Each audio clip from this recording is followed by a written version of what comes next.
Welcome to the Firewall podcast, a special series from the ACLU of Delaware. I'm Sharon Baker. At a time when the federal government is attacking our most fundamental rights, targeting immigrants, restricting access to health care, silencing protest, and rolling back protections for the LGBTQ plus people, we're building a firewall of resistance right here at home. Each episode will explore a different front line of this fight: how Delaware can refuse federal overreach, protect our most vulnerable communities, and ensure that the promise of democracy lives up to its name. Because our rights are strongest when we defend them together. Resistance takes many forms, but one of the most powerful has always been refusal. Refusal to accept unjust laws, refusal to be silenced, refusal to cooperate with government overreach. In this episode, we'll connect that history of legal defiance to the urgent fights of today. We'll talk with Hayes Butler, a lawyer and grandson of the legendary Scopes trial lawyer, and Mike Brickner, executive director of ACLU Delaware, about how building a firewall for freedom begins with one powerful act: refusal. Hayes, while we're now living through tumultuous and uncertain political times here in the U.S., it's certainly not the first time that our democratic principles have been put to the test. Take, for example, the era in which the ACLU was founded.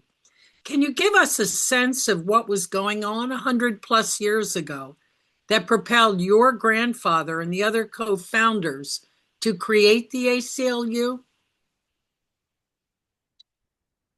Yeah, let me just say, just before answering your question, let me just mention that Arthur Garfield Hays is my grandfather. His daughter, Jane Hays, was my mother. And I actually grew up in the house that Hayes lived in. Although I never knew him real well, passed away when I was 4 years old. I grew up on all kinds of stories. He was a legend in my family, and I grew up on a lot of stories about him. So to answer your question, what was going on? Set the scene, as far as you know. Yeah, so let me talk a little about the period in which the ACLU was founded, which was right at the end of World War I, so about 100 years ago. And that was one of the darkest periods in American history in terms of civil liberties. There was a total assault on civil liberties during that period. I don't think this country's ever seen such an assault, maybe until today. Actually, we had to look for a period that is somewhat like the period 100 years ago. In terms of comparing to today, I would say it's what happened at the end of World War I. There was just an incredible conflict, bitter debate about whether the United States should enter the First World War. And the bitterness never went away. And when we finally went to war, the Wilson administration was completely terrified that these forces opposing the war, which continued after the United States entered the war, would not end, and that those forces would have a very detrimental effect on the war effort.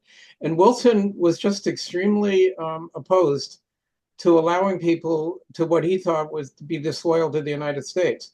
And actually, an Espionage Act was passed, which essentially put people in prison basically for opposing the war. And thousands of people were sent to jail during that period, were convicted of the crime in which they did really nothing more than oppose the US war effort.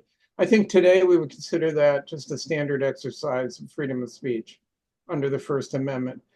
But there was very little climate of protecting civil liberties at that time in the United States. And, the American Civil Liberties Union had its birth in those period. And, my grandfather was one of the leaders. He worked closely, he was the general counsel of the American Civil Liberties Union. He worked closely with Roger Baldwin. And they really began to fight back and to begin to take to court and defend many Americans that were accused basically of exercising their free speech rights. And, a great example during there are many cases involved. A great example, I think the Scopes case was really part of that Sure. effort in defending academic freedom in schools during the 20s. And, that was really the beginning of the ACLU. And for the last century, the ACLU has really grown to be one of the greatest institutions in American history. And today we do have a very robust legal structure protecting civil liberties. And I would say one of the greatest reasons for that was the work the ACLU did over its history. Sure. Hayes, from your perspective, what did refusal to cooperate mean back in that era? And how do you see its relevance today? Reflecting back in this, it's interesting to reflect because I see some interesting changes and growth maybe. My impression is that in the early years, the main weapon of the ACLU was litigation in the courts. That was the main vehicle for improving the civil rights, was to try to improve legal rights recognized by the courts. And of course, that's still going on today. But I would also say one thing I observe is that today, just take what the ACLU is doing in Delaware. I just see the tools the ACLU is using as expanding from that. I mean, the ACLU is in the courts. It's also seeking legislation in the Delaware legislature. It's leading demonstrations. It's giving seminars, educating people in their rights. And I find that an interesting development, maybe an expansion of some of what the ACLU did in the early years. So, Sure. although I think it'd probably be safe to say at the center of their effort is the effort to defend people's freedoms in the courts. Mike, let's get you in here. ACLU of Delaware is facing a federal administration openly hostile to immigrants, reproductive rights, and the LGBTQ plus communities. There are others. How do you define refusal to cooperate in our current context? Yeah, thank you so much, Sharon. And first of all, I'll say I'm just so glad to be here with Hayes. I have worked off and on for over 20 years at the ACLU, and so I've come to really appreciate learning and hearing about the history of the organization over our 105-year existence. And it's always actually very reassuring to me because I think about everything that the ACLU has been through and the country has been through over the last 105 years, and we've managed to persevere each time and move forward. And so it gives me hope for the future and for this moment right now. But in this moment, and what refusal to cooperate really looks like is, we have a federal government that is attacking people's rights from all different angles, where we have, the president who has pledged to deport 11 million people from the country, where he each week is threatening a new city where he wants to deploy National Guard troops, or he wants to ban discussion of race and gender and diversity, equity, inclusion in any schools or any place of employment across the country. The list goes on and on and on. And I think that if I worked for the ACLU during Trump 1.0, when he was elected in 2016. And if I can compare that time to this time, I think that the fear was much more palpable when he was elected the second time. That in January, when he was inaugurated, people were really afraid for where the country was going. I felt like in 2016 and 2017, a lot of people were just really angry and ready to, fight back.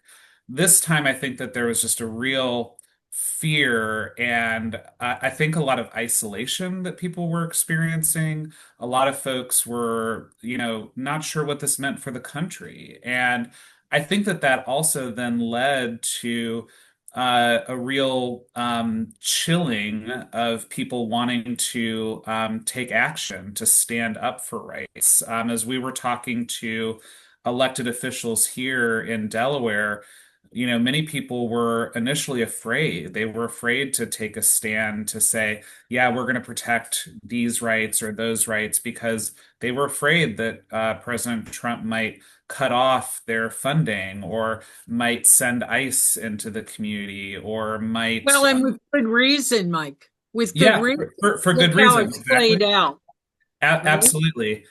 And so for me, refusal to cooperate really started with the people in the community because, as Hayes kind of alluded to, one of the first things we did in January was we did trainings on two different tracks. Number one, we did activist 101 trainings where we gave people the tools on how to effectively advocate in their community and create change. The second track that we did were know your rights trainings for immigrants, for transgender people, for people exercising their right to free speech. And, knowledge and skills are really power. Once people knew, okay, there are real ways that we can fight back in our community, that helped to embolden them to go out and ask their elected officials for these changes. But also knowing their rights, knowing that if Immigrations and Customs Enforcement shows up at my front door and they don't have a warrant, I don't have to let them in. I What have if they don't respect that, Mike? well, if they don't respect that, that's, a different conversation. You should still assert your rights. They might still break down the door, but you've asserted your rights and you have it on record, and you can bring that up in litigation later on. But again, just knowing what their rights are, that provided some comfortability to people. But we also saw the success of people asserting their rights. Many of us in the office have now heard multiple stories from people in the community here in Delaware, but also across the country where, ICE did knock on their door and they said, no, you're not allowed to come in. And they didn't end up doing a raid or a search in that location because they knew their rights. So I think that those are really important ways to get people to refuse to cooperate. And also, as Hayes then mentioned, it's those levers of change in the state legislature and policy areas. So as we were training up these activists, they were going out there encouraging elected officials to refuse to cooperate. And so in Delaware, we passed a law banning formal agreements with Immigrations and Customs Enforcement so that our local law enforcement won't cooperate with them in enforcing immigration law. And that's because we agitated for that. We also have shield laws here in the state that protect any legal health care procedure. We're the first state in the country to do that, to protect all legal health care, meaning that if you get a treatment here and somebody in the federal government or a red state wants to try and investigate you or criminalize you, we have laws to protect those people, and that the state of Delaware said, we're not going to cooperate with that. And we've now seen, because we've started to give courage and a little bit of bravery to these elected officials, for them to stand up even more. As I'm talking to you right now, the U.S. Department of Justice is trying to get the voter rolls from the Delaware Department of Elections so that they can use that to investigate potential voter fraud. We've seen this movie play out before, where government officials have tried to cage voters and allege voter fraud that doesn't exist as a way to intimidate people. That's what we're afraid is going to happen again. And the Delaware Department of Elections is standing strong and saying, we're not going to hand this information over to you for you just to intimidate and throw false allegations at our voters.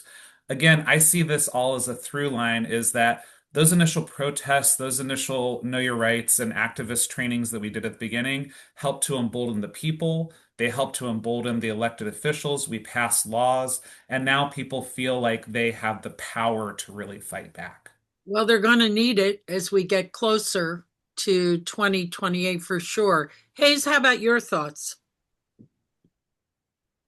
Yeah, you know what I would add to this conversation, because I think everything Mike has just said is a wonderful illustration about what I find inspiring about my grandfather and ultimately about the ACLU.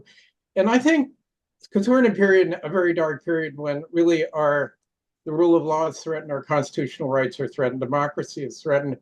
And I think the lesson is the only reason that our democracy will survive is because the people of the United States are willing to fight for it. And that was really what my grandfather stood for more than anything. Actually, I was reading the introduction to Let Freedom Ring, and he said, "My blood boils." This is in 1928. "My blood boils at the precious heritage we are throwing away." And he spent his whole life fighting, and the ACLU fighting for the rights that we have. And it's only if we do that that the rights will survive. And actually, although I find the ACLU at the center of this fight, I take great inspiration from the fight I see going on around me all across the United States every day. There are literally thousands of demonstrations. And every week in Delaware, there are 20 demonstrations. My wife is at the, the ACLU is working very closely with IHB. And that's all part of this fight. And it's because people are doing that, because people are standing up and fighting for the rights, that we have a chance those rights will survive. That's the main lesson. And, that's what my grandfather stood for. That's what the ACLU has stood for. And it's sort of the reason I take hope that we'll survive this period. Our democracy will survive and our Constitution will survive. Wow. We see positive things now being lit up in courtrooms and legislatures. What, both of you, what can everyday citizens really do? I mean, does it make a difference if I go down to the corner and join my neighbors with a placard and expressing the way we feel about this? So I'll say a couple things, and I'm sure Hayes is going to have some to add. But there's so much that each individual can do. I mean, here's the reality: is that no single organization or no single individual is going to be able to stop what's happening on the federal level by themselves, right? So as much as everyone puts a lot of faith in the ACLU as an institution, and we're going to do everything that we can, we have to have a whole lot more people around this country who are going to be able to push and fight to, not just stop all the bad things that are happening, but also fight for the America that we really should be, right? I've had a lot of discussions with folks about, of course, we want to, stop the bad things, but we also know that things weren't perfect, before January 2025 either. And that we also have to fight to make the country what it was always meant to be for every American.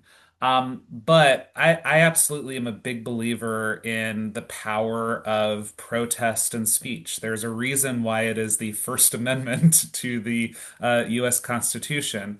Going out and letting your voice be heard, I think is an incredibly powerful thing. And I saw that firsthand here in Delaware because I remember those first few weeks when Indivisible was out protesting in early January.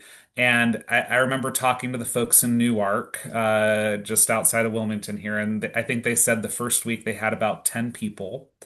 And then I went to their No Kings rally in the spring. And at the No Kings rally, they had 3,000. Right. And that's a big thing when you have that much demonstration of community power and people being concerned about this. One, it gives visibility to other people in the community. And so folks were honking their horns, more people wanted to join in, but it also demonstrated to people in power how angry folks were and how they wanted change as well. And so when I talked about that change with state legislators, with our governor, and other elected officials, seeing those protests grow and swell, it absolutely had an impact. So going to those important, contact the ACLU. We have a volunteer link on our website. We are doing more activist trainings actually starting this month to get people ready for the 2026 General Assembly session because we have more protections that we want to pass. And so if you hook up with us, you're going to be able to go into meetings with your legislator. You're going to be able to canvass out in the community and again, make a difference here in Delaware. I'm curious what both of you might think about how we circumvent the information silos. When I grew up and you grew up, we had three networks, and fundamentally, they were telling the same news, maybe with a different personality. Now you turn on Fox News, and it's like they're on another planet. They're using currently old clips from years ago to demonstrate the fact that they say Portland is burning down and it's not burning down. What would you do to get the truth out to more people? What would you advocate? Why don't you go ahead, Mike? All right. So a couple different things. So number one, I love this conversation because I've been having it with actually a lot of younger people because now I'm accepting my own age and limitations in life. And talking to them about, well, where do you get your information? And you're absolutely right, Sharon. All of the legacy media still exists. But younger people don't get their media from there. And frankly, they don't get their information even from a lot of the social networks that all of us know, right? They're not on Facebook. They're not on, Twitter by and large, or X or whatever they call it now. So there are a lot of new areas in social media and the internet where young people are getting their information. So I think number one, progressive people really have to up their game in terms of reaching those areas. I've really reflected on this a lot over the last couple of years because every time there is a mass shooting in the United States, I think 75% of the time it is a young white male. And a lot of and it eventually comes out that that young white male was radicalized in online spaces. And Higher than that, Mike. right, right. I mean, Yeah, more like 95%. I would believe you on that. I'm not going to fact check you on that shit. Please do. But again, I think that the right wing, the conservative ideology has been much better at infiltrating those places and getting people hooked early on so that they're coming with these sort of warped views. And so I think that progressive causes and people have to be better at meeting those young people where they actually are. And then I think the other thing that we have to do, so I'm going to channel my grandmother for a second because my grandmother had a saying, don't confuse me with the facts, which means that she already knew how she felt about some what the data and the statistics said. And I also think that progressives, we are oftentimes so busy, giving every little nuance and every little detail and every little factoid. And that isn't what resonates with people. What people really want to hear is what are the values? How are you going to appeal to my heart and what I really believe? And so we have to really make our messaging wherever we're delivering it, whether it's legacy media, social media, the dark spaces of the internet. We have to appeal to people in a way that is going to really reverberate and resonate with them. And I I think that think we we have to be better about that. I think we can't be afraid to say, that's not the truth. I think it is important, to have facts, but again, I think that oftentimes, so I was just at a convening of all of the executive directors from the ACLU, and there was one executive director I was talking about, and she's like, I'm so angry, folks in my state, they get up and they make these statements at the legislature, and they say something and it's completely false. And then we spend all these days like telling everyone, no, no, no, that's not true. That's not true. And the saying it's not true never permeates because again, the person said something that isn't true, but it felt like it was true to a lot of people. And so, yeah, it's good to have the facts, but how are we counteracting that value that that person put out with our own values that is going to override, whatever part of the people's lizard brain that says, oh yeah, President Trump said that Chicago is overrun with violent crime, and that seems like it's probably true to me, right? Well, giving facts and saying, well, actually, it's not overrun with crime, that might appeal to some people, but other folks already believe that Chicago's overrun with crime. So how are we going to appeal to their values and say, actually, un-American to send National Guard troops into a city without, the blessing of the local law enforcement, and that this could be, utilized by,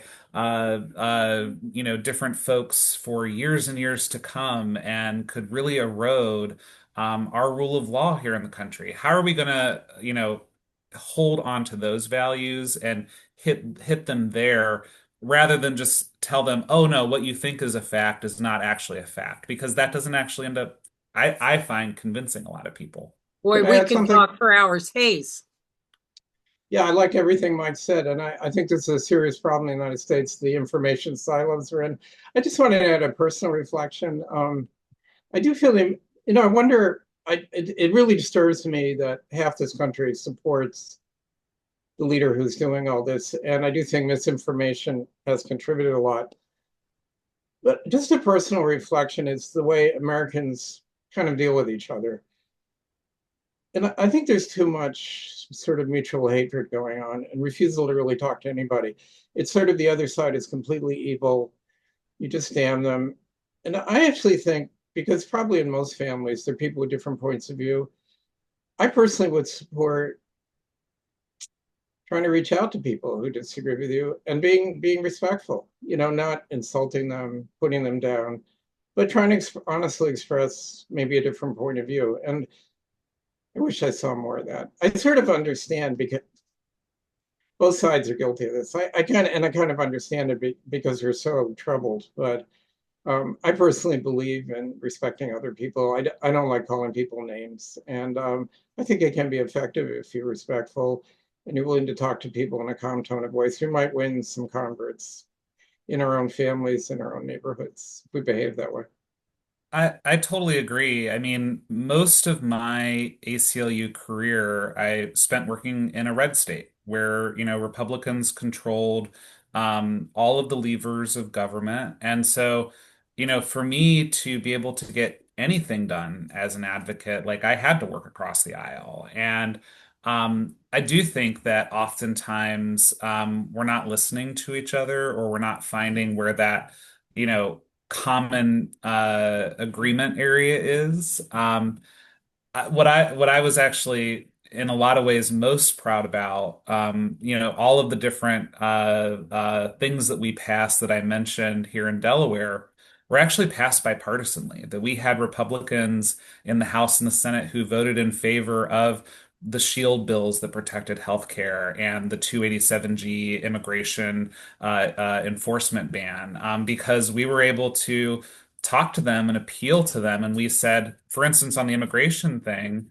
even if you believe that, President Trump's immigration policies are good ones, allowing local law enforcement to have to enforce immigration law is actually going to take resources away from them, that they're not going to have as much time and capacity and money to enforce local laws. And that could actually hurt our communities. That was really persuasive to Republicans who said, I want my local police to focus on criminal issues. I don't need them to focus on these immigration things. And so oftentimes we have to develop our own skills of, how am I going to talk about this in a way that is going to appeal to someone who doesn't think exactly the way that I think. It's non-inflammatory. That shuts the door right from word one, right? Also, we're not talking about Republican or Democratic values. We're talking about American values. Due process is an American. All Americans believe in due process. The other side does too. You might argue about how it should be implemented, but it's a fun. It came out of our history, and it belongs to all of us. I think we should have a conversation around the question, can this democracy be saved? I'm seeing that everywhere, and it's a big, deep conversation, but we should do it because I think the ACLU is an integral part of that.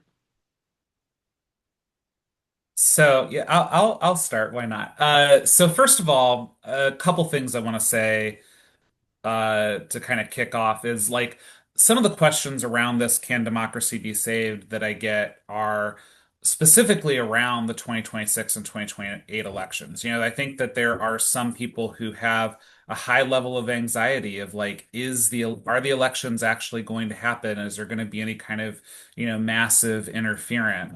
I think number one, all of us have to not normalize that kind of thinking. In my opinion, right? That of course there's going to be an election in 2026 and 2028 and every other time after that because that is what we do in America.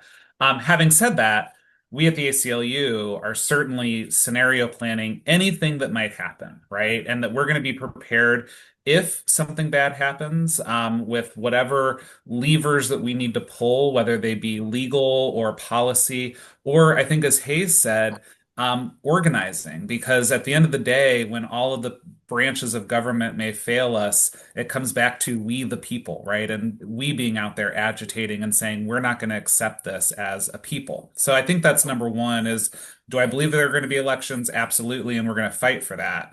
But secondly, I think on how do we make sure that we can restore our democracy, I think we also have to look past 2026 and 2028. From so many activists, I hear them say, "Oh, I just can't wait until 2026 and hopefully, Democrats will take back power in Congress or in 2028 we'll have a different president." I really need people to understand that what is going on in the United States right now is not going to be resolved in one election. That if we elect somebody who is totally different from Donald Trump in 2028, we are not suddenly going to see where all of these ideas, all of these feelings, all of these, all of this opposition to core civil liberties values is suddenly going to disappear. The fight to really restore our democracy is going to be a generational one, that we have to fight to reverse a lot of the things that have happened. And we also have to fight to renormalize what's in our society. I know earlier I talked about young people, and I keep telling folks, so people who voted last year who were 18 in 2024, they were 8 years old or so the first time Donald Trump went down that escalator in 2015. And so, they're voters in this country, but the majority of their life has been normalized by Donald Trump being in the political space. And so we're going to have to do a lot in this world to, show people and teach people this is actually not the way that our society typically functions and Right, and it's not setting just a new the normal. US Yeah, anymore. Mike, could I just support Agree. that? I just this is my inherent optimism that I believe democracy will survive. I can't really prove that, but there's always a question about what the government in power is doing. That's one thing. But there's also the verdict of history. And I just deep inside of me do not believe that history is going to render a positive verdict on what is happening now. I don't think the American people in the end will. I can't say when that will happen, but I deeply believe ultimately the American people, we've had a democracy for centuries and it's deeply ingrained in our culture. And I just believe in the end it will survive. I think it will be tested. I think it's important we fight for it, but I believe it'll survive. So And I think it will survive. And I get accused of being too much of an optimist sometimes at the office, but I'll even say I hope and I believe that this will also lead it to thrive. That, again, if you look at our 250-year history, there have been a lot of dark times. And those dark times have always then had lighter times that have followed them, right? Where we have seen advancements in people's rights and liberties. And then usually that's followed by more dark times, right? And then more advancements. And so I believe that we will get to a place where, yes, it's going to survive and we'll be thriving once again, hopefully. And on that note, give us our marching orders. First Hayes, then Mike. Hayes?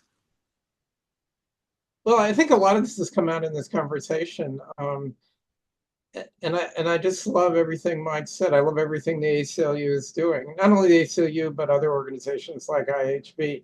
I find it inspiring what everyone's doing. I would say just keep doing it. Keep the demonstrations going. Hopefully we're in a movement that's growing day by day, getting larger and larger. Mike said last spring there were relatively few people on the streets. Every day you go out and there are more and more. And you just keep growing the movement and the movement will get more and more powerful. So I guess I believe we just keep doing what we are doing. ultimately we'll see a good result. And Mike, you get the last word here. All right. So last night I got to speak to a group of young people through Delaware Futures, which is this really great organization that helps young people to kind of maximize their educational opportunities. And it was really wonderful. And it made me think back to my own schooling. And one of my favorite quotes that I learned when I was probably in elementary school in history class was a Dr. King quote, and he says, "The moral arc of the universe bends towards justice." Right. So I always think of an arc and how it has, this nice bend back down towards justice. And when I was younger, when I first learned that, how I interpreted it was to say, oh, well, as time goes on, we're just going to bend more towards justice. So that means that, like, as we young kids get in charge of everything, it's all going to be better and the older folks will go away. And it's just going to kind of happen because that's how time marches on. As I've gotten older, I've come to a different interpretation of that quote because to me, the key operating word in that quote is bends, because bending is an action verb. It is something that has to have something happen to cause the thing to bend. And so if we're thinking about the arc, it's only going to bend towards justice if we are putting that pressure to make it bend. And so, my challenge to the young people yesterday, and I think my challenge to anybody listening and everyone else in the country, is thinking about what are you doing today to help that arc bend, right? Certainly, we should all be voting in every election we can. But that might just be one day out of the year or a few days out of the year, depending on how many elections you have. So, what else are you doing? Are you going out to a protest? Are you signing a petition on the ACLU's website? Are you going down to your local city council or school board meeting to testify on something? Are you just having a conversation with one of your friends or family members or coworkers who doesn't agree with you on an issue? All of those are examples of ways that we can actually bend that arc towards justice. And so, my challenge to everyone is, again, every single day, have something that you're doing to help bend that arc. And together, if we all do that, we can change what's happening in this country and we can leave it as an even better place than it was before Donald Trump was elected. Hayes Butler, Mike Brickner, this has been great. Look forward to the next time. Thank you. Thank you.